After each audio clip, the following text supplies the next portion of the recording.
A primeira aula a gente teve muito sucesso e hoje é uma coisa bem legal, é uma aula de cirurgia endoscópica e acho que vai ser interessante para todo mundo, desde de quem está começando até quem é mais experiente, né? Porque são dúvidas que todo mundo sempre tem.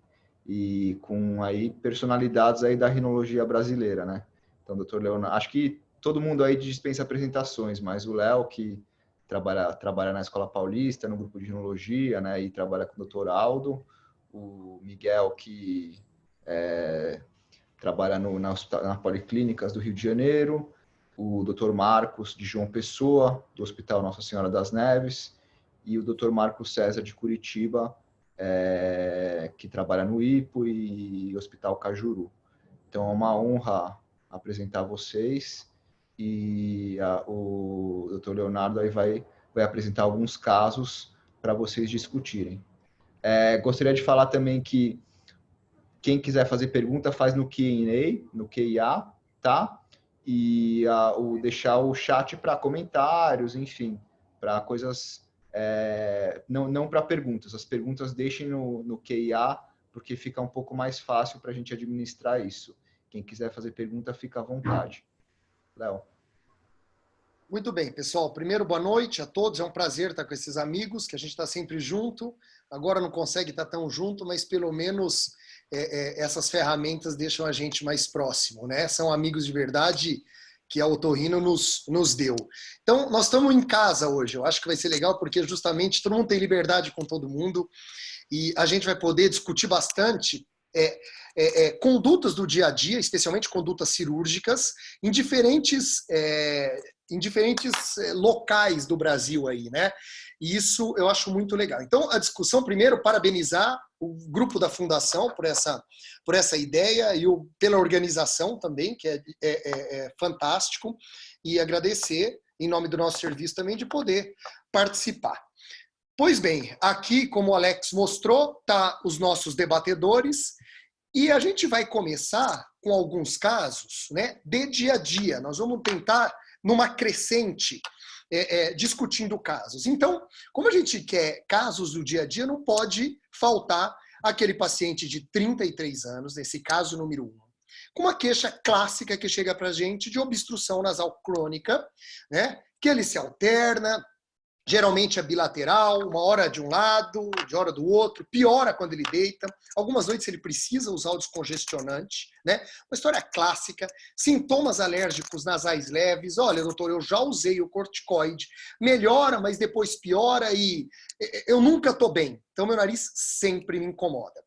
Eu não escrevi aqui, mas para complementar e para deixar um caso bem claro, não, aquele paciente que não tem queixa de gotejamento posterior, não tem queixa de hiposmia, não tem queixa de agudizações. Você toma muito antibiótico? Não lembro a última vez que eu tomei antibiótico. O fato é que eu quero respirar bem. Então, esse é o primeiro caso e eu já mostro para vocês aqui o exame físico dele, nessa endoscopia nasal. Aqui é um desvio de septo aqui, grau 2 e área 3 à esquerda, com uma hipertrofia de conchas inferiores, como vocês podem ver. Então, sem dúvida nenhuma, o que a gente pode dizer que é o caso do dia a dia que todos nós recebemos no consultório diariamente. E já que a gente começou a falar de todos nós, eu já abro para esse primeiro questionário. Eu gostaria que todos vocês votassem para a gente poder começar a discussão. Então, em geral, pessoal, nós temos já 330 pessoas quase, otorrinos.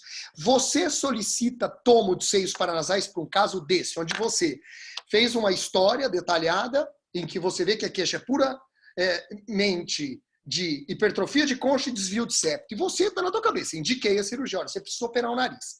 A pergunta para todos vocês, eu gostaria que vocês votassem para a gente discutir em cima disso. Você solicita de rotina, naquele caso que você vai indicar septoplastia ou turbinectomia, a tomografia computadorizada? Tá? Então, eu espero que todos votem, é sim ou não. Isso não tem certo nem errado, e é basicamente isso que a gente vai querer discutir. Basicamente, é essa primeira pergunta que eu faço. Bom, para começar, Fabrício, até que todos respondam mais alguns minutos, a pergunta é sua. Você solicita para todos os seus pacientes, quando você está certo de que você vai, que é um caso de hipertrofia de corneto, né? E septoplastia, que você vai indicar a cirurgia à tomografia? Bom, Léo, boa noite primeiro, boa noite aos colegas aí do painel, a todo mundo que está assistindo. De novo, obrigado ao pessoal da Fundação pelo convite, um prazer estar aqui. Indo direto para a pergunta, eu sempre solicito a tomografia, mas eu não acho que seja necessária obrigatoriamente. Eu acho que ela pode te ajudar, então, principalmente para você afastar alguma outra doença nasosinusal que esse paciente possa ter e que por algum motivo tenha passado desapercebida, e já que você vai fazer uma cirurgia, de repente você teria a possibilidade até de tratar no mesmo tempo, né? Então, de rotina, eu acabo pedindo, mas eu não acho que seja obrigatório. Eu acho que com a história clínica, uma nasofibroscopia, você está autorizado a indicar o septo triviné ou uma turbinoplastia, ou seja lá o que você for fazer na concha, sem problemas, mas o tipo de paciente que eu atendo, normalmente paciente privado, que tem convênio, quer dizer, tem uma facilidade de realizar a tomografia, de uma maneira geral, desde que não tenha nenhuma contraindicação, eu peço sim. Legal. Vamos soltar o resultado para a gente ver e tentar discutir, porque eu queria saber, eu tenho até dúvida. Olha só. Então, 2/3 dos nossos otorrinos que estão online agora, desses 330, solicitam tomografia. Marcos Franca, você trabalha só em privado ou em público aí também? Me conta. Qual que é a tua rotina? Acho que você tem que soltar o som. Teu som está fechado, Marcos. Isso aí. Vamos. Agora fechou. Tem que abrir de novo. Aí. Aí está aberto. Agora está aberto. Aberto. Agradeço o convite, as pessoas da Fundação que me convidaram para participar hoje à noite com vocês. É um prazer. E eu trabalho no serviço público, que é o Hospital do Câncer aqui em João Pessoa, o Hospital Napoleão Laureano, e também no Hospital Privado, que é o Nossa Senhora das Neves, que é onde eu opero mais. E essa é a minha questão. Então, e aí eu já vou, já que você me respondeu, eu acho que você é muito legal. Tua conduta muda para o paciente privado e público? A gente conhece a realidade do Brasil, não é fácil ficar pedindo exame e tudo mais. Isso, a tua decisão é médica ou é burocrática para pedir uma tomografia? Não, minha decisão é médica e eu peço sempre. A conduta é quase análoga nos dois serviços, até porque dentro de ambos os hospitais eu tenho um tomógrafo acessível, fácil, o resultado vem relativamente rápido, então, para mim, realmente é tranquilo. E eu peço por segurança. Me dá uma imagem, uma tranquilidade em relação a não ter nenhuma outra patologia que eu desconheça, me dá uma visão da anatomia mais segura, então eu acho pertinente solicitar a tomografia. Marco César, tá errado quem não pede? Abre teu som, Marco. Precisa brigar comigo também em público, né? Primeiramente, boa noite a todos, um agradecimento super especial ao grupo da Fundação, um abraço carinhoso a todos pela lembrança do nome da gente. Então, assim, ó, eu acho que, só complementando a questão da solicitação, não tem o certo ou errado nessa questão, mas não esquecer também do fator jurídico em cima disso. Acho que a gente tem que ficar sempre, eu acho que a tomografia é uma coisa importante porque você faz um planejamento cirúrgico e o paciente, às vezes na videonasoscopia, ele não tem muito uma noção do espaço do que você vai acabar removendo. Para a gente fica muito simples, mas às vezes o paciente não consegue ter essa visão. Então eu acredito que, além de tudo isso que foi dito sobre a tomografia, eu acredito que é melhor ser feito, lógico, sempre que você tem a possibilidade, mas tem uma questão jurídica onde o paciente pode questionar alguma coisa e isso às vezes acontece mesmo realizando a septoplastia, que ele não melhorou da respiração, mas você tem um apoio jurídico mesmo também para complementar a sua defesa. Então acho que isso é só uma complementação. Perfeito. E você pede para os teus pacientes todos? Eu peço todos os meus pacientes. Eu acho interessante você pedir para os pacientes por dois motivos. Principalmente quando você imagine realizar uma cirurgia de cornetos, não tanto pela cirurgia de septo, mas você pode usar oximetazolina. Eu uso meus pacientes durante a minha consulta para investigar se ele tem uma hipertrofia óssea que pode estar colaborando com essa hipertrofia do corneto. E daí você, diretamente por causa disso, você vai mudar a sua abordagem técnica no corneto. Então, eu vejo que a septoplastia, que a tomografia, ela é importante para a septoplastia, mas ela é muito importante para a sua decisão cirúrgica do corneto. Bom, Miguel, rapidamente, para a gente não perder tempo. Pede tomo em 100% dos casos, sim ou não? Eu peço tanto no hospital público, na universidade, como no hospital privado e no consultório. Eu acho extremamente importante, como já foi dito, por questões anatômicas, por questões de alterações que você pode encontrar na tomografia. Eu acho muito importante. Não condeno, obviamente, quem não faça. Tem essa questão legal que o Marco falou, que eu acho que é fundamental.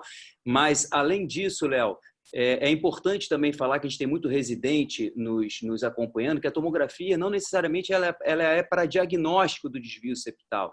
Eventualmente, a gente faz uma tomografia num paciente que tem um desvio grau 2 e a tomografia parece até quase reta. O septo, muitas vezes, ele não é totalmente identificável esse desvio, se ele não for ósseo, não fica totalmente identificável na tomografia. Então, às vezes, eu não considero a tomografia um importante exame diagnóstico, e sim de planejamento cirúrgico e também para avaliar a anatomia como um todo do nariz. Perfeito. Então, já que você continua falando, essa é a tomografia do teu paciente que você pediu, tá? Eu acho que aqui todos estão de consenso que nós precisamos operar esse desvio de septo. Eu não quero discutir septoplastia agora. Eu quero discutir cirurgia de conchas. Miguel, o que você aborda esse paciente? Bom, inicialmente, a gente vê claramente que tem o desvio septal, né? E o lado contralateral do desvio, a gente vê a hipertrofia mais importante da concha inferior e até mesmo da concha média. E aí a gente não sabe exatamente se essa concha média, principalmente, se ela cresceu porque existe um espaço ou se ela está ajudando também a empurrar esse septo. Então, por isso que eu acho importante o planejamento tomográfico. Eu, teoricamente, isso é uma decisão intraoperatória, às vezes eu até abordo a concha média se ela for bolhosa ou muito hipertrofiada, a concha média num caso como esse, se eu achar que ela tá, que eu deixei o septo retificado e ela continua empurrando o meu septo para o outro lado. Então, essa concha nasal média direita, por exemplo, num caso como esse, isso não é minha rotina, que fique bem claro, mas eu posso estudar essa tomografia e achar que ela está de um tamanho exagerado e posso até mesmo diminuir o tamanho dela. Mas o clássico para um caso como esse, eu faria o septo e a turbinectomia inferior. E avaliaria intraoperatório se essa concha média seria de um tamanho do ponto de vista da obstrução e nada a ver com a diminuição do comprimento do meato médio, ou seja, nenhuma relação com drenagem de seios paranasais, e sim com a questão obstrutiva do nariz. Fabrício, você aborda a concha média para obstrução nasal? Léo, então, dificilmente, tá? A não ser que seja uma concha bolhosa ou que você tenha uma alteração, uma concha paradoxal muito importante, que realmente esteja causando obstrução, mas de uma maneira geral, não, né? De uma maneira geral, para obstrução, septoplastia e alguma coisa na concha inferior. Tá. Marcos Franca, você, qual que é a tua rotina para um caso desse? Obstrução nasal pura, com desvio de septo, hipertrofia de concha inferior. Tem que soltar o áudio, Marcos. Avaliação tomográfica, mostra, está bem claro nessas imagens. Faria a septoplastia, a turbinoplastia e corrigiria um pouco esse corneto médio do lado direito. Você acredita que esse corneto médio influencia no padrão de obstrução desse paciente? Influencia, e se ele realmente não está influenciando agora, pode vir a influenciar, porque essa mucosa tende a degenerar mais, é um paciente atópico, provavelmente, senão ele não teria desenvolvido essas alterações. Então, seria aquele paciente que pode vir a se beneficiar durante 2, 3 meses da cirurgia, 4 meses, e às vezes por uma coisa simples, realmente ressecar um pouco essa concha média. Isso previne que ele venha apresentar sintomatologia de forma mais precoce, ou seja, com 1 ano, 2 anos, algo que a gente não quer. Marcos César, faltou você. O que você faz nesse paciente, além do desvio de septo? Bem, eu já fui massacrado e xingado em vários congressos e agora vou ser em público aqui novamente, né? Eu faço cirurgia de corneto médio para praticamente todos os meus pacientes, né? Não sei o que acontece, o nosso nariz talvez ele possa ser mais estreito no terço médio alto, mas aqui a gente realiza isso. Por mais que as pessoas possam falar que existe anosmia, existe um monte de coisa, sei lá o que elas tanto falam, não sei por que esse amor pelo corneto médio, mas eu realmente não consigo pensar em qualquer motivo de não fazer a cirurgia do corneto médio para um paciente que tem uma queixa obstrutiva. Aqui no Sul, a gente realiza demais essa cirurgia do corneto médio, quase que de rotina. E você acha que o impacto, então, da concha média na obstrução nasal é maior do que da concha inferior? Não, eu acho que nesse caso especificamente, claro que eu iria abordar a concha inferior também, óbvio, mas eu não deixaria de fazer a concha média. Volto só a Bilateral, falar isso. mesmo essa esquerda aqui. A esquerda não, somente a direita. Você acha que a direita tem um impacto maior? Eu não acho. Você tem certeza? Interessante. Você vê que são condutas um pouco diferentes, uma turbinectomia, turbinoplastia, isso é interessante. Eu quero agora que vocês votem para a gente discutir exatamente nisso, técnica, tá? Qual a técnica mais usada por vocês para abordagem de concha inferior? Técnicas térmicas, cauterização, monobipolar, coblation, radiofrequência, o que for. A turbinoplastia, independente se vai fazer com shaver ou não. E a turbinectomia clássica, né? Que você entra com a tesoura, tira digamos, uma parcial, não a turbiné total. Acho que ninguém vai querer falar em turbinectomia total, a turbinectomia parcial. Então eu quero ouvir de vocês, deixa eu votar aqui também.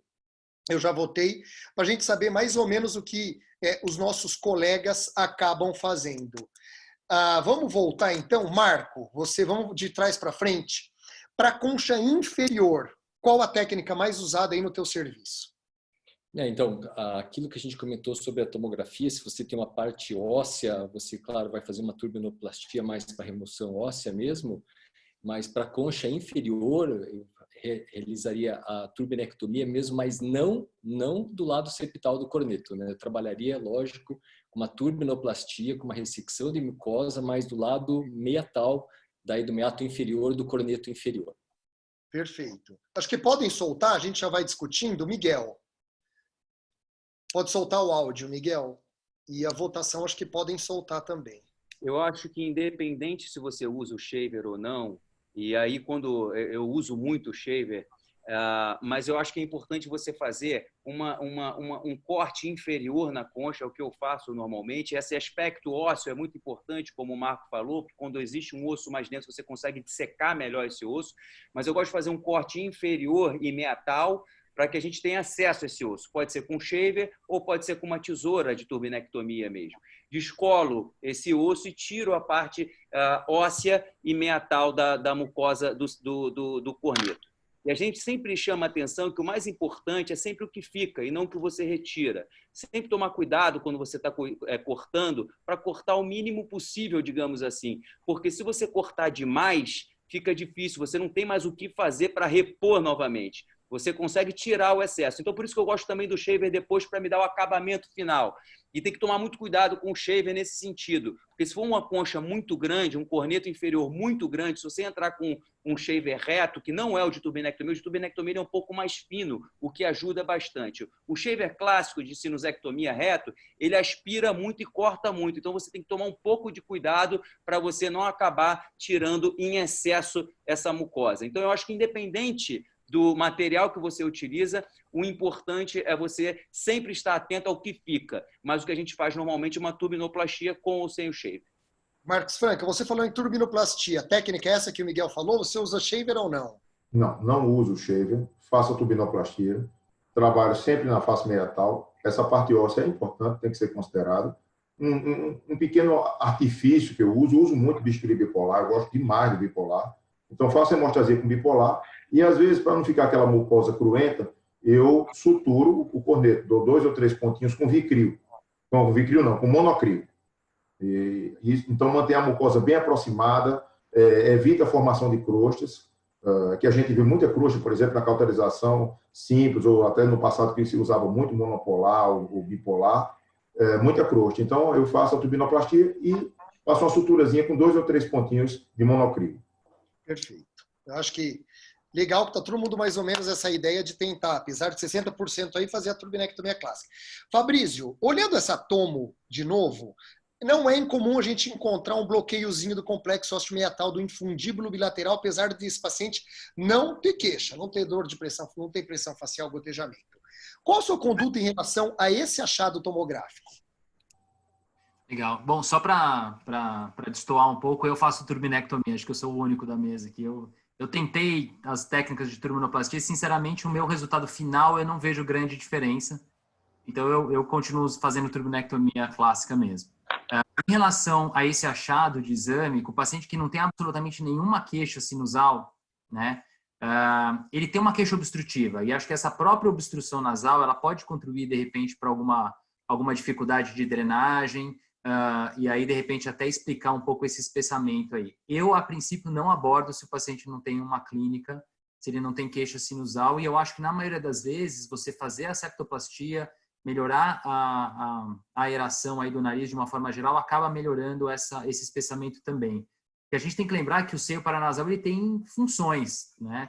Ele produz óxido nítrico, ele é importante que ele esteja lá fechado, concentrando o óxido nítrico, que vai ser importante para a imunidade inata, principalmente da via aérea superior.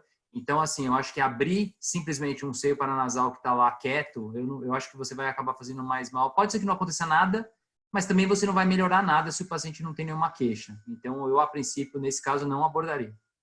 Perfeito, perfeito.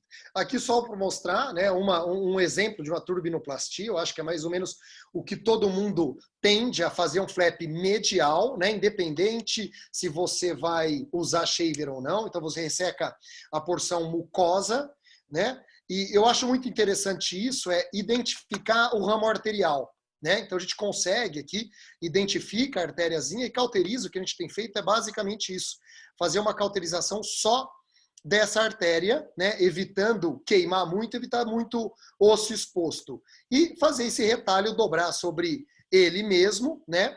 Em geral, a gente coloca hemostático. Quem falou em turbinoplastia? Marco César, você usa hemostático para a concha inferior? Eu uso hemostático, eu uso Gelfan. Gelfan. Aqui é um surgicel fibrilar. Tepedino usa... em geral, no meato inferior, coloca algum tipo de hemostático?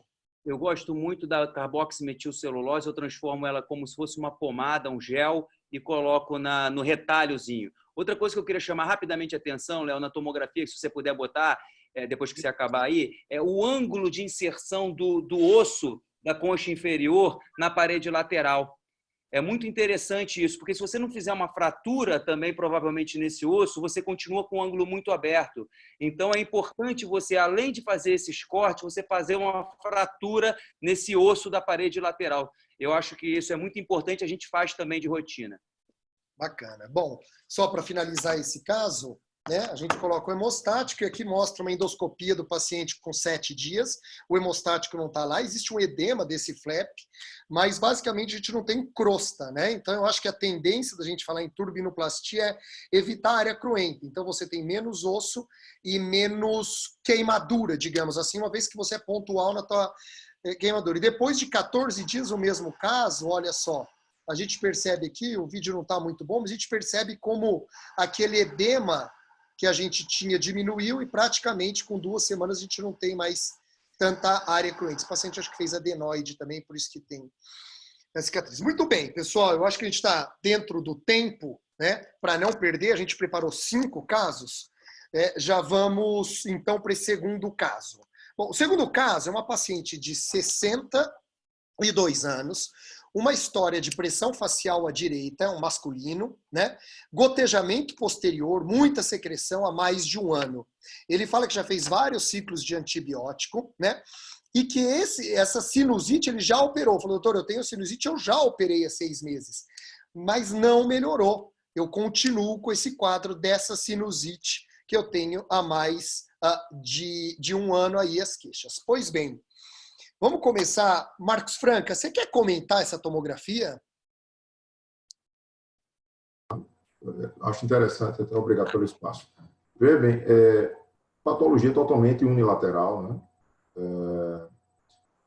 Tem sinais de osteite, ou seja, há um processo inflamatório crônico com osteite. Houve um amplo alargamento do complexo aí, do complexo osteomeatal. Eu quero te dizer que essa tomo é uma tomo já pós-operatória de 6 meses aí daquela cirurgia prévia. Então, só para te localizar. A gente não sabe se foi, né, a lesão ou a cirurgia prévia. Certo, tudo bem. Mas, de qualquer forma, há um osteite presente. O seio, tanto o maxilar como o etimoide, encontra-se completamente preenchido por um material com densidade de partes moles e um processo desse não daria para pensar num processo claramente bacteriano. Não é o comum de um processo de uma sinusopatia bacteriana ter esse comportamento.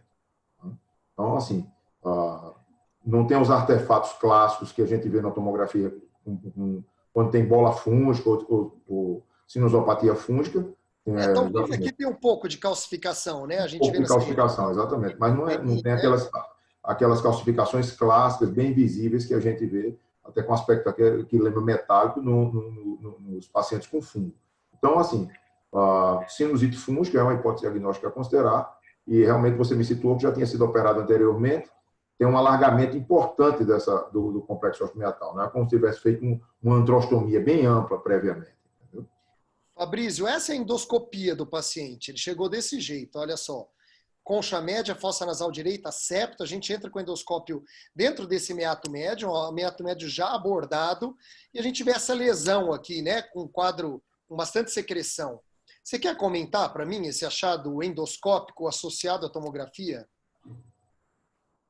Então, realmente, o achado endoscópico, eu acho que corrobora essa hipótese que o Marcos Franco falou de uma sinusite fúngica, né, de uma bola fúngica maxilar, aí tem esse aspecto de concreção, né, uma coisa mais calcificada, que eu acho que bate um pouco tanto com o quadro clínico quanto com o aspecto tomográfico, né? Então, quer dizer, tem algum material aí dentro desse maxilar que está provocando essa reação inflamatória e que não está melhorando.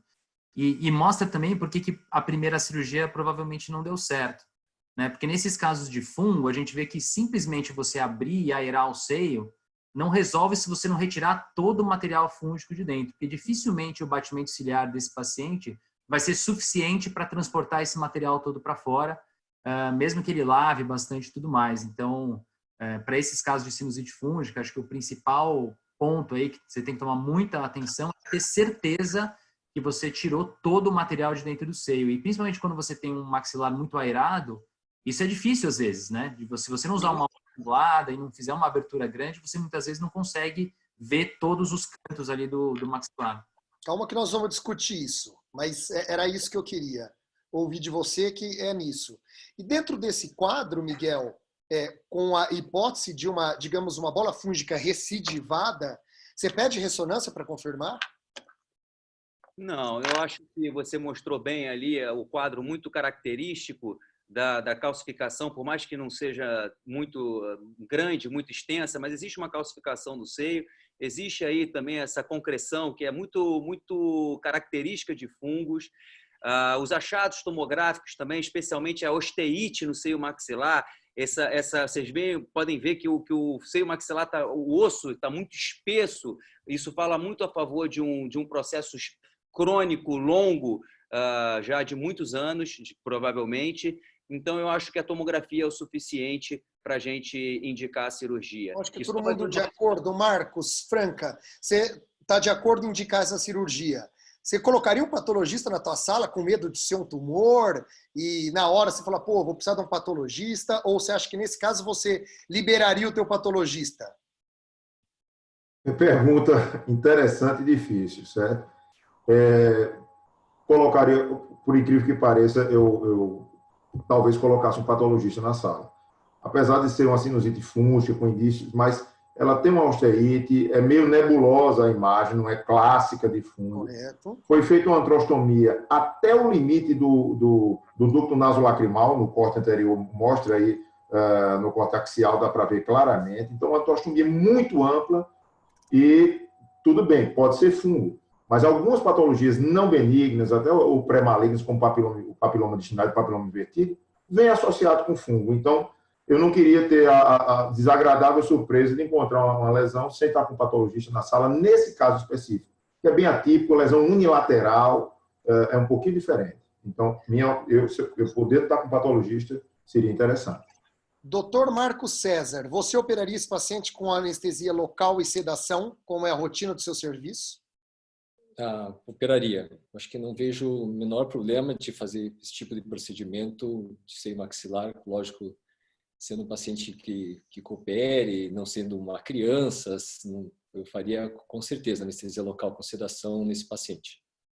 Pois bem, bom, eu vou mostrar os achados e realmente era uma bola fúngica, né? A gente percebe uma trostomia ampla, com bastante edema dentro do seio maxilar.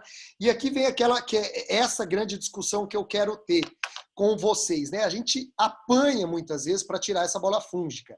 Eu, particularmente, fico tentando lavar, aspira, lava, vocês estão vendo, então a gente briga, puxa, ela cai de volta e se aspira, vai quebrando, usa a pinça de maxilar, né? Então eu acho que isso é uma rotina de todo mundo. Como a gente falou em trazer casos do dia a dia, eu acho que isso é um caso de dia a dia que todos nós temos, né? Um maxilar unilateral e, de fato, era uma bola fúngica aqui, ó, e a gente joga, lava, aspira, né? E mesmo depois de lavar bastante, usando endoscópios angulados, esse caso é um 45, olha como a gente lava bastante, a gente ainda vê que fica saindo. Você fala, pô, não é possível. E provavelmente é aquilo que o Fabrício falou. Recidivou porque não é só abrir. A gente tem que ter certeza que limpou toda aquela lesão, digamos, olha lá, mais lesão saindo, a saprófita de lá de dentro. Então eu queria perguntar para todos vocês, na rotina do dia a dia de vocês, como é que vocês fazem para tentar melhorar o resultado em relação a... para ter a certeza que você tirou toda aquela bola fúngica no seio maxilar, né? Eu uso endoscópio de 70 graus, lavagem com aspirador angulado, punção de fossa canina, ainda teria o minicaldo, eu não sei por que não saiu aqui, né? Então, quem usar faz um minicaldo, como alguns fazem para pólipo antroconal e tudo mais, pode colocar. Podem votar, e aí eu vou pedir para o Miguel falar para mim qual a rotina dele para, digamos, ter a certeza que ele removeu toda aquela bola fúngica no maxilar. Ponte. De rotina, Léo, a gente usa o endoscópio de 30 ou 45 graus. Eu acho que num caso como esse, de 45 vai muito bem, que você consegue ter uma visualização maior da cavidade. Mas se mesmo com o de 45 a gente tiver dificuldade, se tiver for um maxilar muito aerado e pneumatizado, como o Fabrício falou, eu acho que eu sempre tenho também na mão o de 70, tá? Mas não é a rotina. Normalmente não necessário, não chego a esse ponto de precisar de um 70. Normalmente com o de 45 eu resolvo e eu faço a lavagem exaustiva do seio maxilar, até a gente diminuir ao máximo a chance de ter fungo lá dentro. E outra coisa que eu faço também é que a gente chama de um peeling de mucosa, né? Normalmente, o Dr. Aldo gosta de usar esse termo, o fungo ele causa muito edema da mucosa do seio maxilar e do meato médio também. Então, eu gosto de tirar o excesso da mucosa edemaciada e muitas vezes deixar quase próximo ao osso, mas tudo isso pelo meato, sem precisar fazer nenhum tipo de incisão externa. Perfeito. Fabrício, você, o que você acha da ideia de fazer uma punçãozinha com fossa canina, entrar com o endoscópiozinho angulado, olhar para ter certeza, essa visão toda? Você acha isso interessante ou você acha que não é necessário? Qual a tua rotina? Eu acho que você consegue fazer a maioria das coisas por via endonasal, pela sontrostomia, mas eu acho que não tem problema nenhum se você tiver na dúvida, é melhor você fazer a punção, seja uma punção de fossa canina ou um mini caudoluc, que é quase a mesma coisa, é melhor que você tenha certeza que tirou tudo do que deixar alguma coisa lá. Mas o que eu acho mais fácil de fazer é você, não necessariamente uma mega antrostomia clássica, mas você estender um pouco essa sua antrostomia inferior em direção à concha inferior, né? Então você fez até o limite da concha inferior, mas nada impede que você continue abaixando essa sua antrostomia, né, até o assoalho, se for necessário. E normalmente é simples de fazer isso.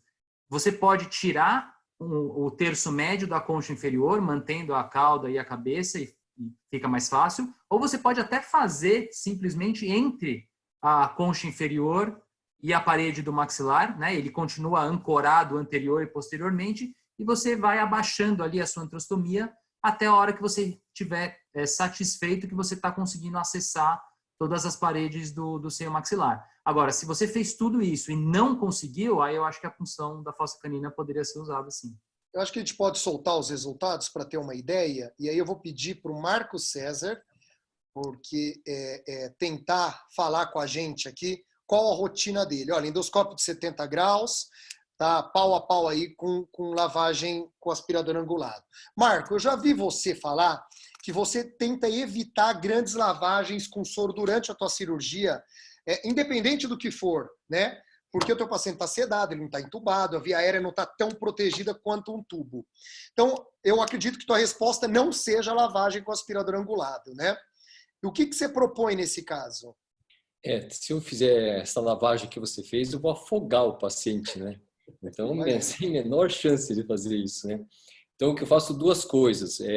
Independente da... Eu acho que e vale isso para muitos que estão começando, e a habilidade do endoscópio de 70 graus é uma habilidade para poucos, assim. Eu acho que tenho certeza que todos vocês têm uma habilidade muito grande, mas a gente vê a dificuldade que as pessoas têm de avançar com o endoscópio quanto mais angulado a movimentação dentro do seio.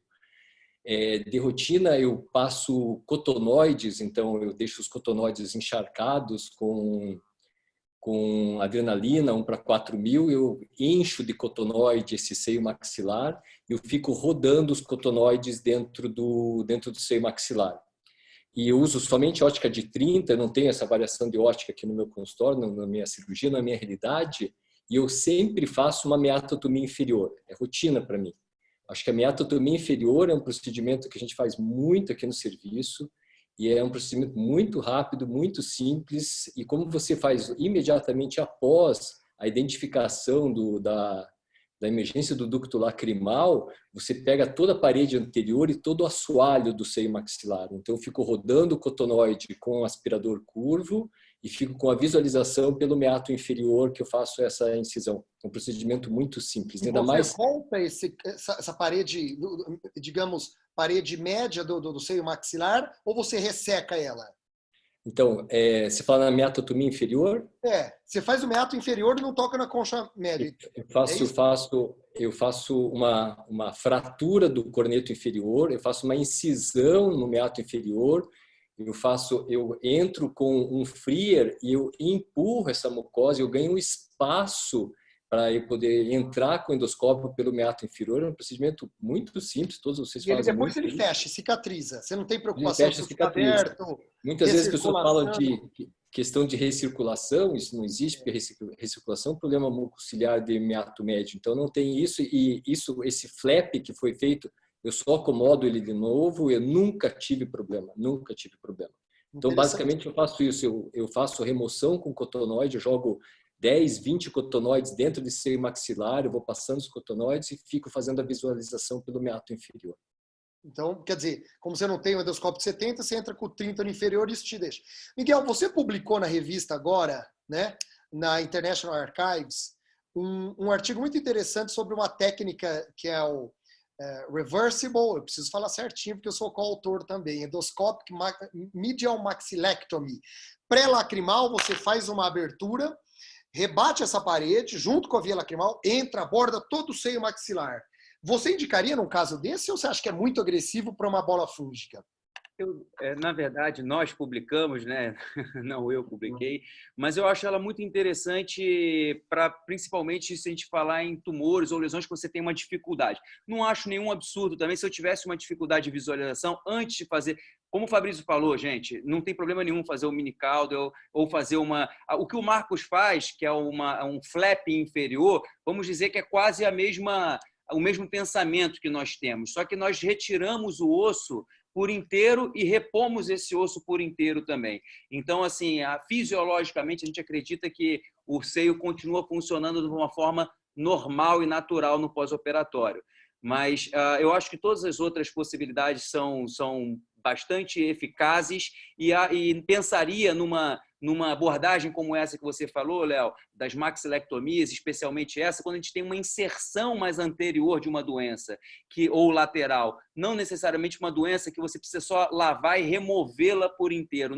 O fungo ele não se adere de uma forma como um papiloma invertido ou como um pólipo antrocoanal. A gente consegue, eu acho, pela meatotomia, na grande maioria das vezes, isso que é importante que as pessoas que estão assistindo saibam, a remoção completa. Perfeito. Alex, temos alguma pergunta aí para fazer diretamente? Eu passei para o caso 1 e 2. Acho que aqui, mais a questão que vocês falaram da turbinoplastia ou turbinectomia média, mas a pergunta foi como que vocês fazem, e mais um comentário que falou que o Elisandro aqui falou que tem muito lugar que ele acha que não tem tanto acesso à ótica de 70, que foi o que o Marco César falou, né? Muita gente aí talvez não tenha acesso à ótica de 70. Só Perfeito. isso. Então é isso. Então acho que nós vamos para o próximo caso, para não perder tempo. Pois bem, pessoal, o próximo caso, olha só. Deixa eu só tirar isso aqui, que eu não sei como que eu coloquei. Tá aqui, o Q&A. Feminina de 39 anos, história de cefaleia frontal, ela apontava exatamente, ó, doutor, dói aqui nessa região, né? Ela já fez tratamentos com antibiótico, corticóide oral e tópico, sem melhora. Para ir direto ao assunto, essa é a tomografia. Eu vou pedir para o Fabrício comentar essa tomografia e se dá para a gente dar um nome para essa doença, tá? Eu quero que ele comente para mim se é uma doença do etimoide anterior, uma doença do frontal, se é uma doença eminentemente de tratamento clínico, cirúrgico. Me dá esse overview, Fabrício. O que você entende quando você recebe essa paciente com uma queixa que condiz muito com essa tomografia? Legal. Uma coisa assim que infelizmente é raridade é a gente ter essa precisão da paciente falar que a dor é exatamente onde você vê a alteração tomográfica, né? Isso aí é fantástico quando acontece, porque aí você tem certeza que é ali que está o problema mesmo, né? Então, que bom que nesse caso é assim. Muitas vezes essa queixa de dor, principalmente, é uma queixa mais vaga, a paciente ela não localiza tão bem. Nesse caso, ela localiza bem ali na região frontal esquerda, que é onde a gente está vendo esse velamento dessas células aí, né? E uma coisa, eu pelo menos, eu não gosto muito dessas nomenclaturas de células etimoidais e frontais, e aí parece que cada pessoa quer dar a sua nomenclatura, e no final das contas, eu gosto muito do que o professor Filipe fala, né, que você está dando um monte de nome para as coisas que você vai tirar, e na verdade não é o que interessa, né, a gente tem que pensar mais no que a gente vai manter, né, que é a base do crânio e tudo mais. Então, acho que ele tem aí, aparentemente, células etimoidais que estão veladas. O frontal me parece limpo, né? Por esses cortes não dá para a gente ter total certeza, mas a impressão que eu tenho é que você tem essas células do etimoide que estão se insinuando para dentro do frontal, e o frontal em si, ele tá razoavelmente aerado, né? Mas o nome da doença, ela tem uma rinocinusite crônica, né? É uma rinocinusite crônica, mas é uma rinocinusite crônica localizada especificamente nessas células, e quando a gente vê esse tipo de caso, o paciente obviamente não tem uma doença sistêmica, provavelmente ele tem um problema de drenagem específico nessa região, né? E aí são os casos em que a gente imagina que uma abordagem cirúrgica aí vai ter os melhores resultados. É isso que eu queria perguntar. Marcos, a tua previsão, eu acho que todo mundo está de acordo que tentamos tratamento clínico. Não funcionou, vamos para o tratamento cirúrgico. O prognóstico desse paciente é bom para você? Marcos Franca. Prognóstico clínico? Cirúrgico. Não, cirúrgico. Prognóstico bom. Prognóstico bom. Concordo com o Fabrício, a doença aí veio do etimoide anterior. Esse frontal ficar comprometido vai ser só uma questão de tempo. Ele está temporariamente limpo, mas assim, invariavelmente, essa doença não tratada cirurgicamente ou adequadamente, de um procedimento cirúrgico adequado, ele vai adoecer do frontal. É só uma questão de tempo. Então, acessar essa região, a região do recesso frontal, aí é fundamental. Fazer uma etimoidectomia anterior e remover essa patologia até o nível do recesso frontal. Perfeito. Marco César, vê se você me ajuda, se eu estou certo ou estou errado. Aparentemente, nós estamos falando em Aguernase, essa célula aqui. Eu tenho uma bula grande também, nessa porção, muito colada com a Aguernase, que a gente não vê praticamente o espaço. A gente vê ela também aqui. Um Aguernase, essa bolinha aqui parece essa porção anterior. Então, imagina que a gente tem um corte que pegou essas 3 células, né? A pontinha da bula, o Aguernase aqui, e por cima uma célula aqui, que a gente pode dar o nome que quiser, mas é uma célula etimoidal acima da bula, né? Aqui perto da base do crânio. Você concorda comigo que é isso? Ou você acha que é um pouco não? Ou o que você acha dessa anatomia? Não, eu acho que é isso mesmo. Acho que você foi muito feliz no relato da anatomia. Eu acho que o Marcos também foi muito feliz. Olha, eu confio em muita pouca gente nesse mundo, viu? Vou falar que confio em todos vocês que eu estou vendo aqui na tela, mas eu não confio em nada no seio frontal, viu? se tem uma pessoa que eu não boto fé, esse tal de seio frontal. Então, eu acho que em questão de cirurgia, em questão de nomenclatura de células, eu acho que o que o Fabrício falou foi a coisa mais linda que eu vi hoje na aula, foi aquilo que a gente fica dando nome para as coisas que a gente vai remover, né? Eu achei mágico essa fala do Fabrício. Mas eu acho que realmente essa questão que você falou é perfeitamente. O Marcos foi muito feliz, é uma doença etimoidal que logo vai comprometer esse frontal. E o que o Fabrício falou é a verdade de tudo isso. Acha a órbita, acha a base do crânio, o resto a gente deixa totalmente desobstruído mesmo para não ter complicações futuras, porque não confio no frontal. Então vamos para a cirurgia e eu quero perguntar para o Miguel, ou melhor, antes, essa pergunta eu acho interessante porque a gente discute muito. Eu quero que vocês votem para a gente. Imagina que essa paciente não tem queixa obstrutiva, Marco. Ela fala, eu respiro bem, não tem alergia, ela é ótima. E você examina o septo dela é reto, tá? O septo dela é reto. Com que frequência você acha que vale a pena abordar o septo, né, antes da cirurgia do meato médio? Por mais reto que ele seja, mais assintomático seja esse paciente. Na rotina de vocês quase nunca abordam esse septo. Digamos que de 50% a 90% dos casos, ou quase sempre. Eu quero votar, pedir a votação de vocês. Já peço para o Miguel Tepedino me falar qual a rotina do serviço da Policlínica de Botafogo e da UERJ em relação à septoplastia em casos onde nós vamos abordar o meato médio, mesmo em casos pacientes não sintomáticos e com desvios aparentemente inexistentes. Eu diria que a gente opera quase sempre, 99% dos casos. E não especificamente por causa da abordagem, mas principalmente, também por causa da abordagem, mas principalmente por causa do controle pós-operatório. Eu acho que se você faz uma boa septoplastia, esse meato ele se mantém muito mais aberto, não do ponto de vista fisiológico, mas do ponto de vista de você ter um controle com o endoscópio. Então, eu considero a septoplastia intraoperatória muito importante para a cirurgia. Fabrício, você concorda em fazer septoplastia quase sempre, mesmo que o teu septo pareça o mais reto possível? Então, Léo, eu não faço tanto assim, sinceramente. Eu tenho ouvido vocês falarem bastante disso, estou até pensando em, de repente, mudar, mas a verdade é que não. Mas também é difícil. Eu normalmente faço septo sempre que eu não tenho uma abordagem direta para a concha média. Né? Se sem fazer a septoplastia eu consigo ver a inserção toda da concha média, normalmente acho que não tem necessidade. Né? Agora é difícil isso acontecer, porque na verdade em muitos casos você tem um certo grau de desvio, seja de um lado ou do outro. Mas num caso onde ele é 100% reto, ele não tem aquela tuberosidade no septo, né? Que acaba, às vezes, ele mesmo reto, ele fica mais alargado, que também é uma coisa que às vezes atrapalha. Se eu estou conseguindo ver bem a inserção da concha média dos dois lados, eu acho que, a princípio, nesses casos, eu não faria septoplastia. Tá. Mas a verdade é que muitos casos têm um certo grau de desvio. Fazendo, né? Então, e aí eu acho que a gente pode colocar a votação, porque eu vou pedir para o Marco César me falar. O que você prefere, Marco? Aquele caso que você coloca o descongestionante, dá aquela empurradinha na concha média, empurra o septo, dá aquela espremidinha e consegue entrar no meato médio e fala, pronto, cheguei, está meio estreito, mas deixa assim, acho que não vale a pena fazer o septo. Ou você fala, não, calma, eu vou começar com a septoplastia. Olha, metade dos otorrinos que estão aqui, nós estamos com 663 otorrinos na nossa mesa, metade deles, então 330, quase nunca fazem septoplastia antes de abordar o meato médio.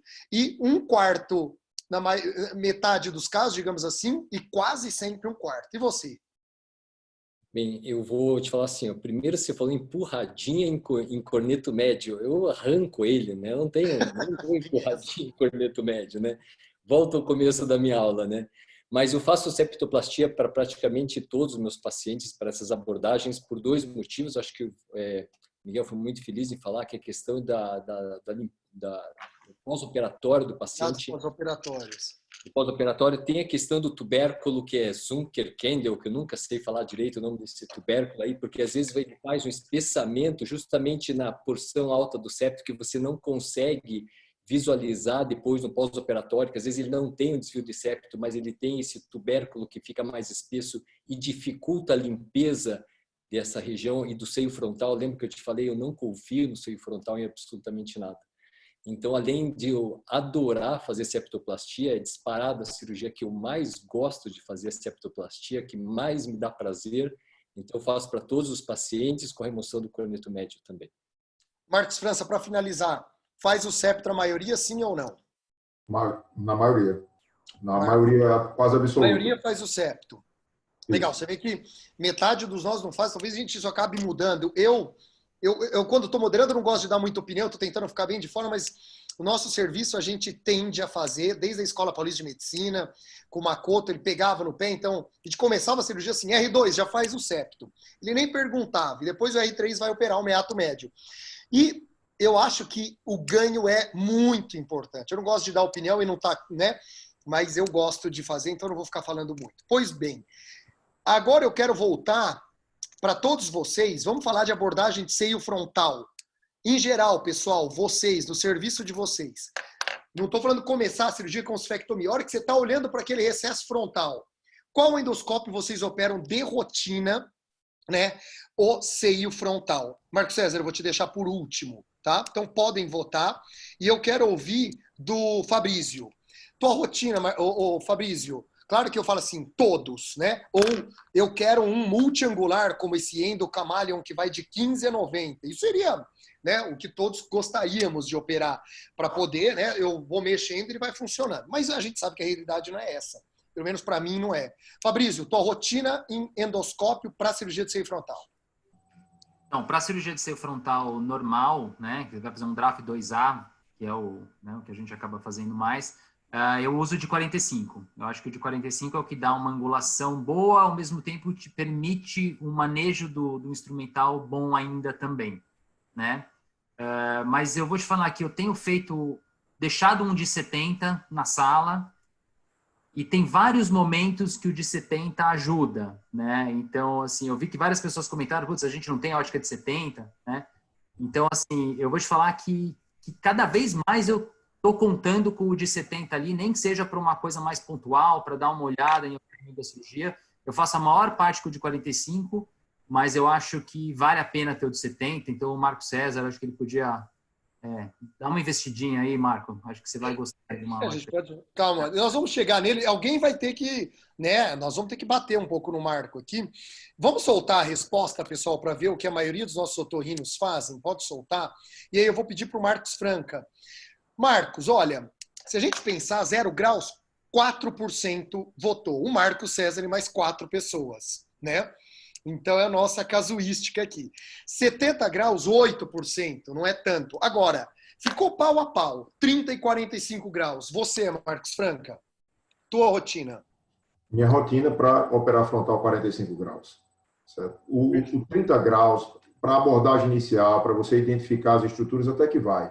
Mas para trabalhar com segurança, eu considero obrigatório, no meu ponto de vista, o uso do endoscópio de 45 graus. Você não tem menos de 45, você trabalha no risco. Fica muito ponto cego, você não tem uma segurança, às vezes um pequeno sangramento te tira um pouco do foco e é uma das principais complicações da cirurgia do frontal é a fissura licórica. Então, o uso do endoscópio de 45 graus para mim é obrigatório. Miguel, você. Eu não considero obrigatório não, o uso de 45. Faço várias cirurgias com de 30 graus e faço muitas outras com de 45. Aliás, eu tenho até utilizado mais o de 45 ultimamente, porque eu acho que você realmente tem uma visão melhor, mais ampla. Eu acho que fica mais bonito para mostrar o frontal numa cirurgia quando você bota o de 45. Mas uma questão de técnica, eu acho que com de 30 você faz 99% sem grandes problemas. Eu não acho que seja a angulação de 30 um problema, não. Mas, repetindo, tanto de 70 quanto de 45, principalmente o de 45, eles trazem uma visualização muito mais ampla e eu acho que fica mais bonito e mais anatômico, muitas vezes, utilizar esses endoscópicos. Eu acho que essa é a questão. Doutor Marcos César, a palavra é tua. Você queimado em praça pública amanhã, né? Você tira todos os cornetos médios, faz uma meatotomia inferior, vão caçar o teu... Pois é, não, eu vou sair do hospital, meu carro vai estar riscado, né? Pneu furado. Então, assim, ó, lógico que eu mandei mensagem para os fellows votar no de 0 graus, né? Então isso que deu esses 3%. Provável. O que eu sempre trabalho, eu sempre falo muito que eu uso de 0 graus, como todos vocês sabem, e é óbvio que se eu precisar de 30, de 45, eu uso, existe seios da face e seios da face, mas especificamente nesse caso que foi abordado nessa visualização, até eu peço para você traçar uma linha. Você pode voltar, Léo, um pouquinho? Desculpa. Para mim, cirurgia de seio frontal é cirurgia de frontal beak. Se você retirar esse frontal beak, então a minha justificativa são duas apenas. Eu abordo o seio frontal pela parede anterior dele, pelo frontal beak. Depois eu trabalho pelas células etimoidais. Então, a minha abordagem ao seio frontal, primeiro eu acho o seio frontal, depois eu vou para as células etimoidais. A questão de usar uma ótica de 45, de 70 é inviável para mim, porque eu opero paciente com anestesia local. Então, eu sempre tenho que estar com uma visualização do cavo do paciente. Essas óticas, elas fazem um direcionamento visual apenas para o teto do nariz. Então, eu perco o controle do cavo do paciente e lá pode estar com sangue no cavo do paciente, eu não consigo ver para aspirar. Então, minha justificativa para mim, cirurgia de seio frontal chama-se cirurgia de frontal beak. E eu uso 0 Mesmo grau. no gráfico 2A, quer dizer, vamos colocar que você está com esse endoscópio de 0 graus. Se você colocar um endoscópio de 0 graus, você tem a visão aqui. Então você entra e tira aqui. O drill, você usa o drill sempre para drillar isso aqui? Nunca, eu não tenho drill. Eu sou pobre, eu vou investir. O Fabrício tem que decidir, ou eu compro a ótica de 70 ou vou investir no drill. Então você entra com o escopo e martelo aqui. Eu entro com o escopo e martelo. É o que eu sempre falo. E você, em geral, digamos que todos os casos de frontal, você acha que há necessidade de drilagem, de remoção do frontal beak? Você não acha que é muita agressão? Não seria mais interessante você tentar procurar e não ter que ficar, entenda, uma das coisas que a gente preconiza é não machucar a mucosa. Uma vez que você tira o frontal beak, você está stripping a mucosa, você está machucando a mucosa. Você não acha que isso estimula mais neoosteogênese, sendo que você poderia preservar essa mucosa em todo o recesso frontal? Entenda, esse frontal é um frontal muito bom, diâmetro antero-posterior ótimo, super bem. Entendo onde eu estou querendo chegar aí. Não, eu entendi a sua pergunta. Para me crucificar mesmo, né? Mas o que eu faço normalmente, faço isso. Diabo aqui. Eu levanto um flap como se fosse quase que um flap axilar, mas na verdade não é. Eu levanto todo um flap e eu retiro o osso, e depois esse flap de mucosa eu jogo onde eu retirei o frontal beak. E assim, eu acho que todo mundo tem a sua experiência, né? Então eu acho que as pessoas fazem turbinectomia porque elas têm bom resultado. Então eu faço esse meu procedimento porque eu consigo, dentro da minha cabeça, dar um bom resultado para os pacientes. Muito bem. Bom, aqui é o que nós estamos fazendo, eu estou trabalhando, então vamos tentar correlacionar. A primeira célula que a gente abre aqui é um 45 graus, né? Aqui é um Aguernase, então a gente observa que eu já tenho uma célula de Aguernase com secreção, né? Então, parede medial da órbita, olha a bula como está colada no Aguernase, aqui embaixo. A gente, em geral, faz com a bula intacta, a gente poderia fazer isso, né? Acho que alguém está com o áudio aberto aí. Deixe batendo em panela. Então, observem que aqui nós estamos tirando essa primeira secreção e a bula está intacta, né?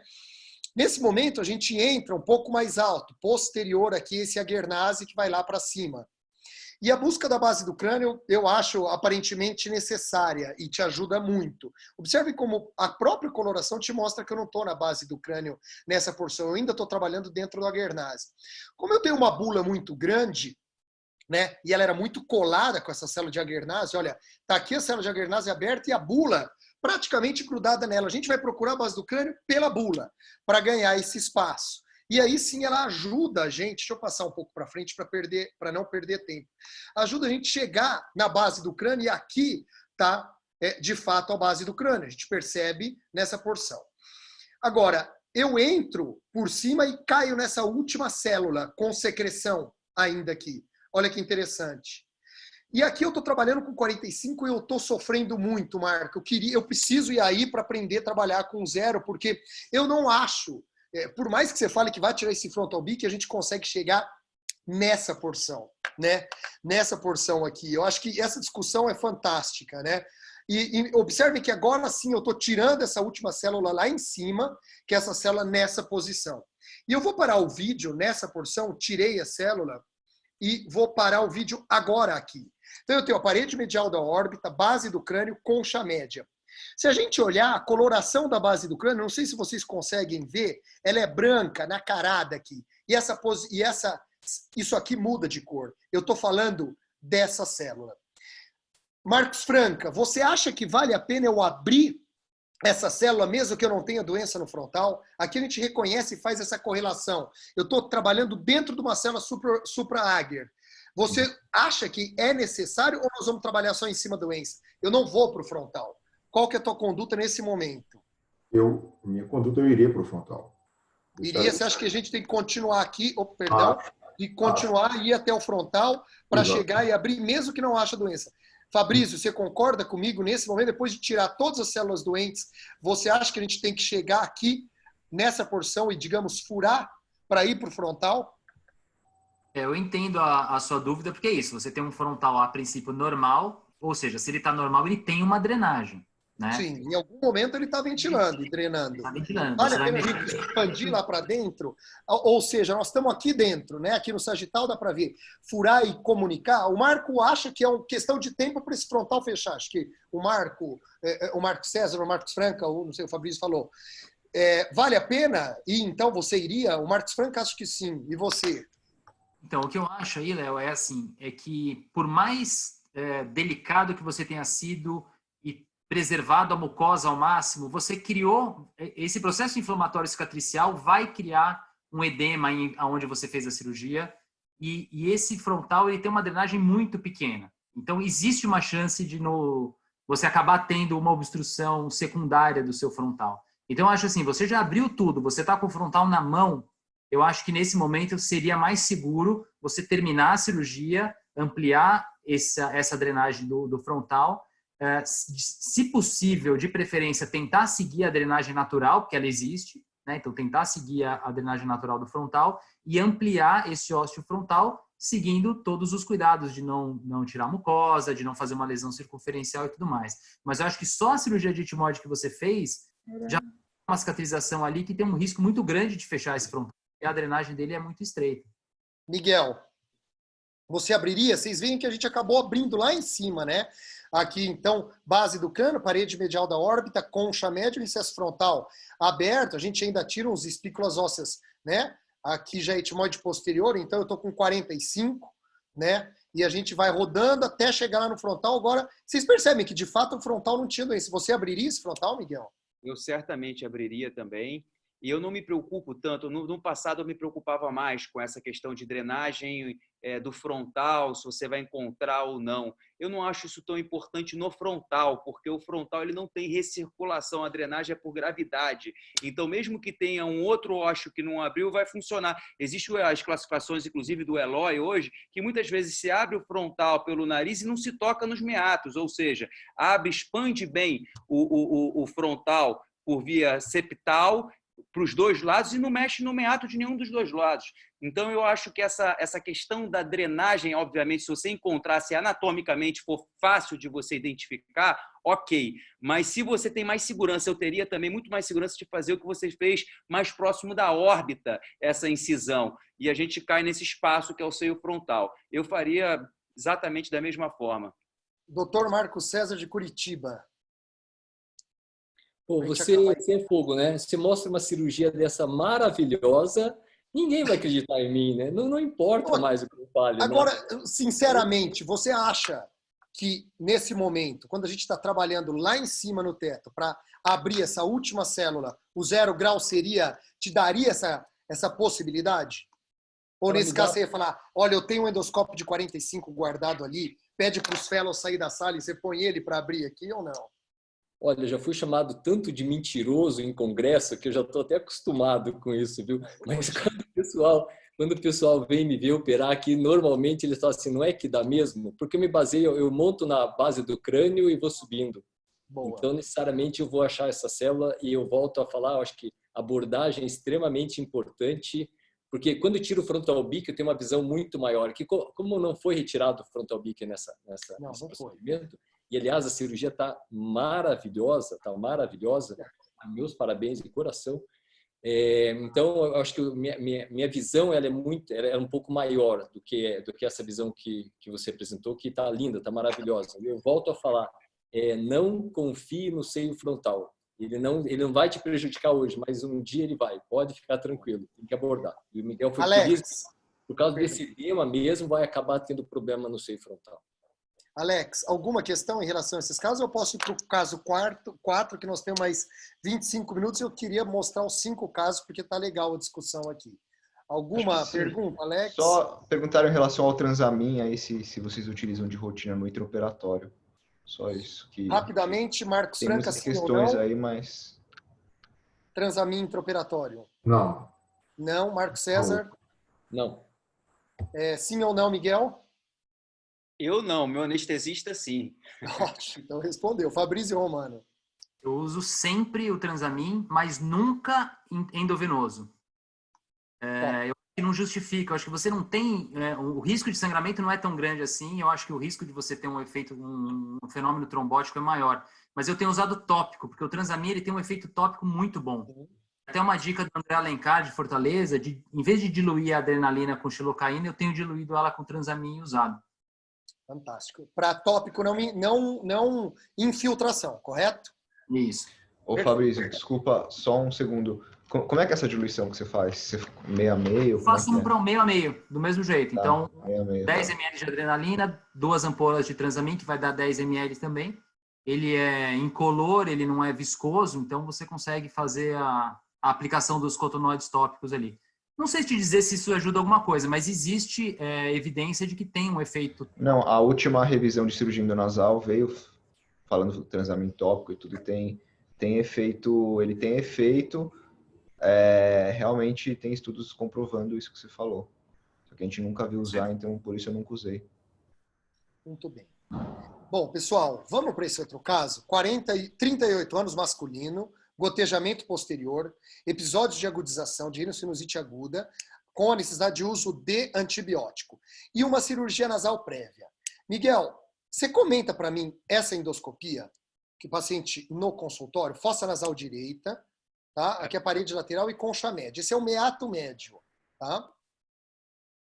Bom, a Quer gente vê que eu que dê um tem uma pause? secreção aí, a gente vê que tem Pode uma ir falando isso, vai falando enquanto a gente tem uma solta. secreção quase com uma clara de ovo, né? Nessa região superior do seio maxilar direito, né? E, assim, aparentemente a gente vai pensar, se o paciente tem essa queixa recorrente, de uma recirculação no caso como esse. Aqui é a fossa nasal esquerda, né? A gente vê o que te chama a atenção aqui. Não Esse só ósseo é muito importante a gente ver a localização do ósseo de drenagem. Quando ele é muito inferior e posterior, a gente vai imaginar sempre que é um ósseo de drenagem acessório. O ósseo natural ele está mais anteriorizado, próximo ao ducto nasolacrimal e superior também, logo imediatamente inferior à órbita. Esse aí está muito posteriorizado. Não é a impressão que eu tenho é que provavelmente exista ainda um processo uncinado nessa região que a gente não consegue ter uma ampla visão de toda a drenagem do seio maxilar. E foi feita provavelmente até uma turbinectomia parcial aí, esse paciente... parece isso. Então, assim, para liberar, vamos dizer, de uma certa forma o meato, mas não adianta fazer a turbinectomia se você não fizer uma ressecção completa do processo uncinado. Tá. Marco César, você concorda? Pelo que o Miguel está falando, é um caso foi feita uma antrostomia média, né, que não incluiu o ósseo principal do seio maxilar com uma ossifectomia parcial. Você está de acordo? Perfeitamente, o Miguel foi muito feliz no que ele falou, perfeitamente. Endosso totalmente o que ele falou, realmente o que está acontecendo. Tá. Fabrício, o que você espera encontrar na tomografia desse paciente? Ela está aqui, ó. O paciente que operou para sinusite está aqui. Quando você tem caso de recirculação, o que você tende a procurar? Eu sei que deveria ter mais cortes, mas só para a gente ter uma ideia, mais ou menos, do que procurar nesses casos de possíveis, não só aquela endoscopia, que é clara, mas a gente não tem exatamente essa visão. O que você espera encontrar numa tomografia? Ignorem essa turbinectomia total. Não, mas eu ia falar que esse era o que eu mais tinha certeza que eu ia encontrar. Exato, sim. Eu que eu não quis entrar no mérito dessa discussão, né? Porque essa discussão vai dar muito pano para manga. Não tinha dúvida que ia ter uma turbinectomia total, mas em relação ao meato médio, normalmente o que a gente vê é um espessamento, né, nessa região, então você vê um espessamento, você dificilmente consegue ver a drenagem, né, a via de drenagem, porque ela está tá bem espessada. Outra coisa que é muito comum de você ver é um resto de processo uncinado. Muitas vezes você vê que o processo uncinado não foi retirado completamente, que é um dos motivos, provavelmente, pelo qual a pessoa não conseguiu chegar no ósseo natural, né? Porque o ósseo natural ele está atrás do processo uncinado. Então, se você não tira o processo uncinado totalmente, tem grandes chances de você acabar entrando na fontanela posterior e acabar tendo problema da recirculação. Então, acho que o principal para você suspeitar é remanescente de processo uncinado, né? Esse espessamento localizado ali no complexo ósseo meatal e o que o Miguel falou, essa antrostomia mais posteriorizada. Correto, perfeito. Essa é a... Quem não falou ainda? Miguel, você já falou sobre isso? Falou. Marcos Franca, né? Marcos, o que você falaria sobre a cirurgia para recirculação? Ela é muito complicada, não é? Esse é aquele caso, é a cirurgia dela. Esse paciente teve motivos para essa recirculação, não só a ausência da união dos ósseos, a manutenção de um fragmento do processo uncinado que foi mantido, mas a própria fisiologia nasal dele foi, você pediu para não comentar sobre os cornetos, mas a fisiologia nasal desse paciente foi profundamente deteriorada. Então, a turbinectomia total mudou a fisiologia desse paciente, né? A cirurgia em si é uma cirurgia relativamente simples, vai remover o resto do processo uncinado e unir o ósseo principal com o ósseo que você criou na cirurgia. Perfeito. Basicamente é isso, né, pessoal? Exatamente. E aqui a gente faz a mesma coisa, identifica, acho que não tem muito segredo, como diz nossos amigos gaúchos, é uma barbada. Eu acho que é reconhecer e identificar. Como nós falamos de uncifectomia, eu quero acabar esse caso em 2 minutos aqui, para a gente ter tempo de discutir o último. Vocês, em geral, para a cirurgia do seio maxilar, qual endoscópio vocês usam de rotina, tá? Digamos que nós temos cirurgia primária de maxilar. 0,30, 0,45, só o 0 ou só o 30 graus, né? Vamos tentar fazer isso e eu prefiro agora que o Marco César comece falando. Você vê que, como é interessante, para mim, o seio frontal, ele é de visão reta, porque eu removo o frontal beak. Mas na cirurgia do seio maxilar, eu gosto muito realmente do de 30 graus, justamente por isso. Mas uma coisa que a gente sempre tem que ficar em mente quando a gente vai fazer recuperação, eu sempre considero que todo mundo opera super bem.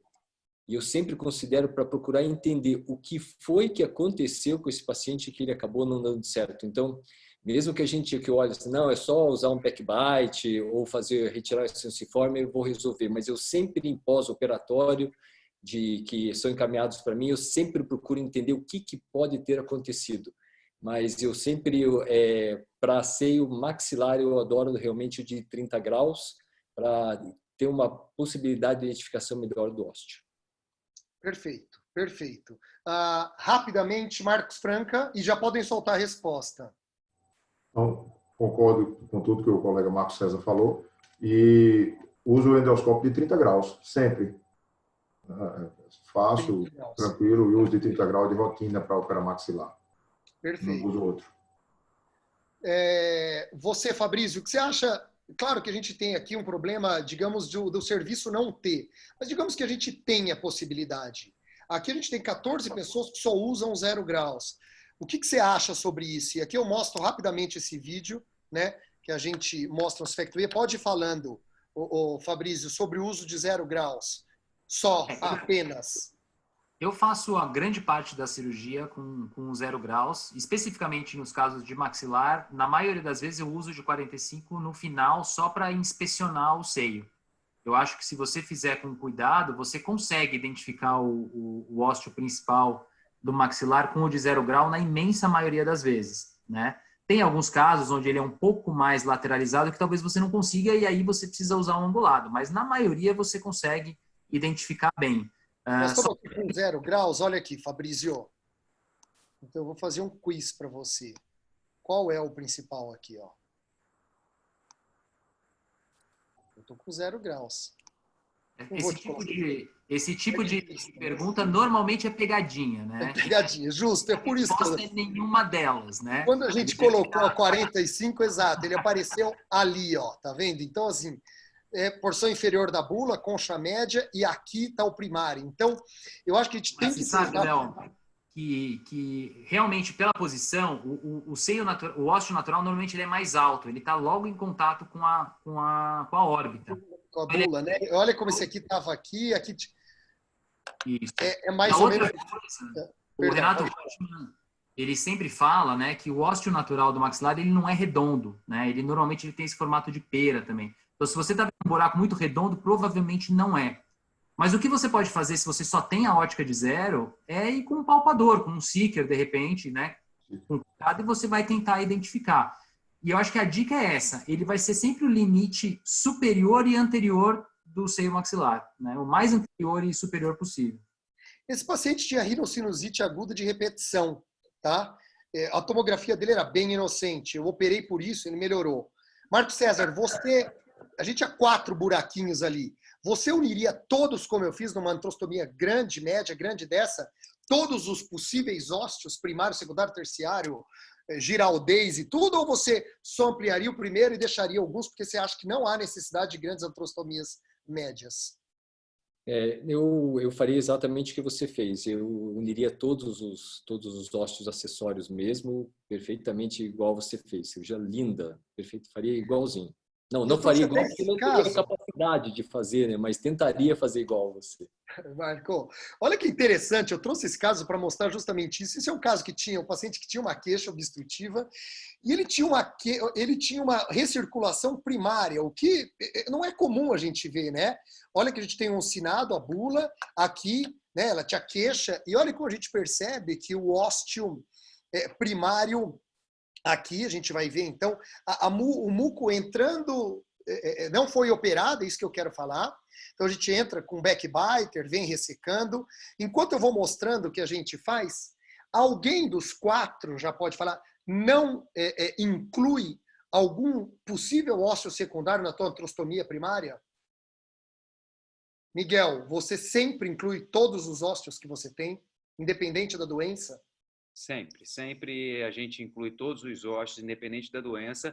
Agora, se você tiver uma paciente, por exemplo, eu vou fazer uma septoplastia e que ele tem um ósseo secundário, que é um achado de exame, e eu não vou mexer no seio maxilar dele, eu simplesmente não faço nada. Isso é um achado do exame. Então é importante a gente falar isso. Nem todo ósseo secundário é indicação de cirurgia. Uma vez que eu vou para o seio maxilar, se tem um ósseo secundário, ele precisa ser unido ao ósseo primário.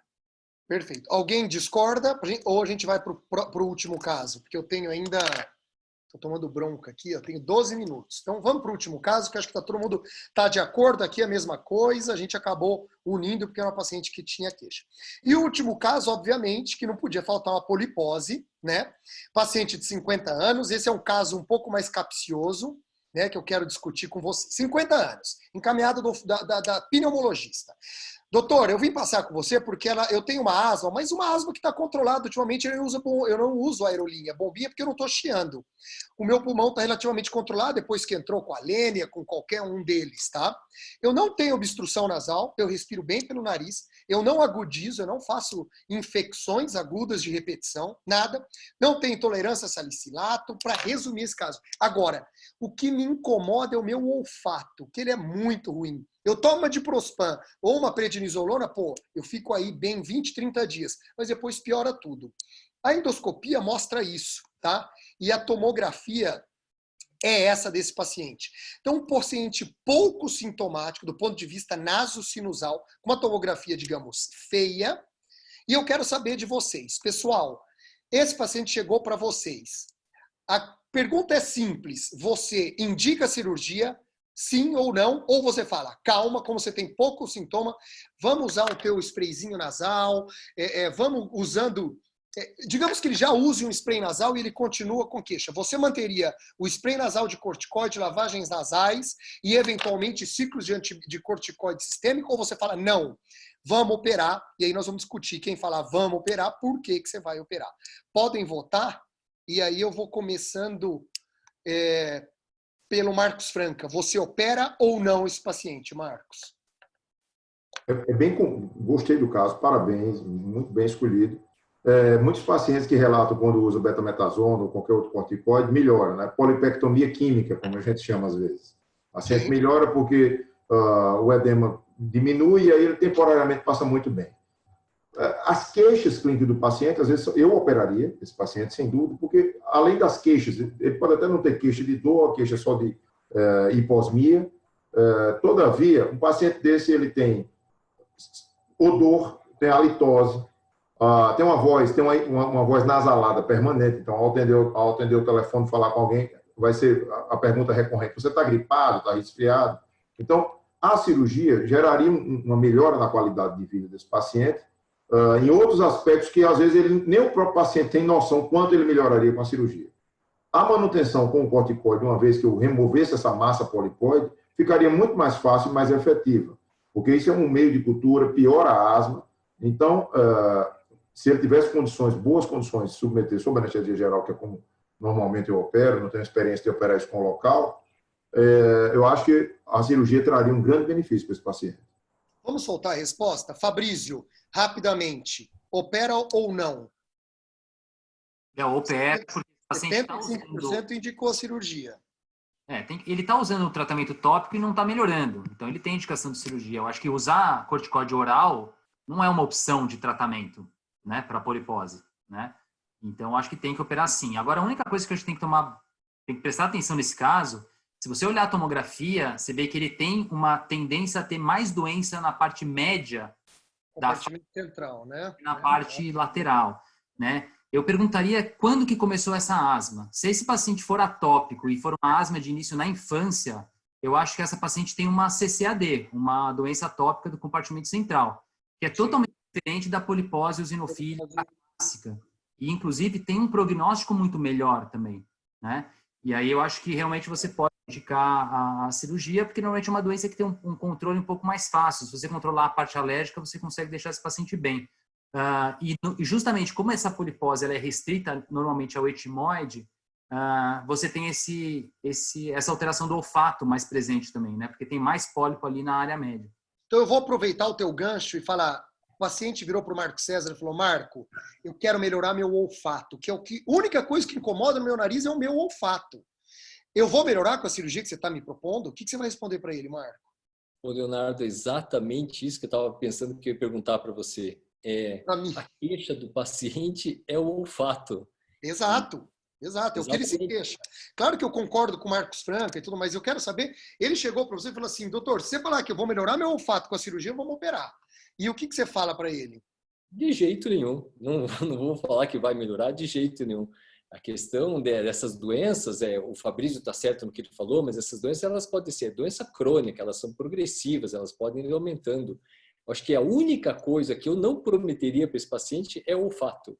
E é justamente a queixa desse paciente, né? Então, não é um caso tão simples de resolver, assim, de tomar essa decisão. Porque você pode... Você pode trazer doenças iatrogênicas, ele não tem queixa de dor frontal. Se opera ele, começa a ter queixa de dor frontal. Ele não tem gotejamento posterior. Se opera ele, começa a ter gotejamento posterior. Então, a decisão não é tão simples assim. Eu também concordo com o Fabrício falou, corticoide não é a forma de tratamento para rinocistite. Isso é totalmente correto, mas eu acho que esse paciente tem que sentar e conversar muito, muito claramente. Eu acho que, partindo do pressuposto que ele coloque claramente para mim que ele quer melhorar o olfato dele, esse é o sinal para que eu possa indicar a cirurgia para ele, não operaria esse paciente. Miguel, rapidamente, operar paciente melhora o olfato? Você tem 30 segundos para me responder. Bom, primeiro eu vou falar que o Marcos Franca tocou num ponto muito importante, que eventualmente o paciente tem algumas outras alterações que ele mesmo não sabe, porque ele se acostumou a essa situação que ele vive. Então é importante você conversar bem com ele e mostrar as alterações que ele tem. A gente está fazendo um trabalho, que a gente já tem mais de 20 pacientes com polipose lá na policlínica, que a gente faz o PCIT pré, com 3 meses, com 6 meses e com 1 ano. Esses pacientes todos usam a budesonida tópica no pós-operatório e com a lavagem nasal em alto volume. E eu posso te garantir que a maioria dos pacientes melhoram, sim, o olfato, tá? Com full house completo e com o tratamento com corticoide pós-operatório tópico. Mas se o paciente chega para mim, eu vou falar, eu não posso te garantir isso. Não posso te garantir. É uma situação que a gente vai operar para melhorar a sua respiração, para melhorar a sua qualidade de vida, como já foi colocado, e a minha experiência me mostra que muitos pacientes melhoram sim o olfato. Eventualmente pode ter uma melhora e uma piora, vai ter uma, vamos dizer, isso vai oscilar de alguma forma, mas a gente consegue. E eu te garanto, Léo, é muito comum os pacientes ficarem muito felizes justamente por terem essa opção de melhorar o olfato, de terem essa qualidade do olfato no pós-operatório, com full house e com tratamento com corticoide pós-operatório. É muito gratificante você ver o paciente reclamando porque está sentindo muito cheiro como ele não sentia anteriormente. Isso é uma coisa que a gente vê com muita frequência. Não se eu falar para vocês que não melhora, na maioria dos casos, eu não vou estar falando a verdade. Na maioria dos casos, melhora. Hoje, com a cirurgia associada à lavagem tópica com corticoide nasal, a melhora do olfato ela é extremamente importante, embora eu deixe sempre claro para o paciente que isso pode não acontecer, tá certo? Pois bem, eu também operei, como vocês estão vendo, eu estou mostrando o vídeo da cirurgia, e nesse caso, o que eu preconizei, o que a gente preconizou foi fazer, né, uma full house, ou seja, parede medial da órbita, limpar todo o etimoide frontal, né, uma antrostomia maxilar a maior possível no intuito de jogar a medicação. Fabrício, você faria algo diferente? Não, acho que a cirurgia é essa mesmo, né? Agora, uma coisa, acho que é importantíssimo o que o Miguel falou, só que eu acho que para paciente com rinocinusite crônica, você não pode prometer nada, né? Não é que você não pode prometer que não vai melhorar o olfato, você não pode prometer nada. É uma doença crônica, sistêmica, você simplesmente está abrindo espaço para o corticoide chegar aonde tem que chegar, né? Então, acho que, concordo com o Marco, você não pode prometer melhorar o olfato, mas você não pode prometer mais nada, porque tem paciente com sinusite, você faz uma cirurgia linda, 6 meses depois ele está com pólipo de novo, e todo mundo sabe disso, né? Então, acho que não pode prometer nada.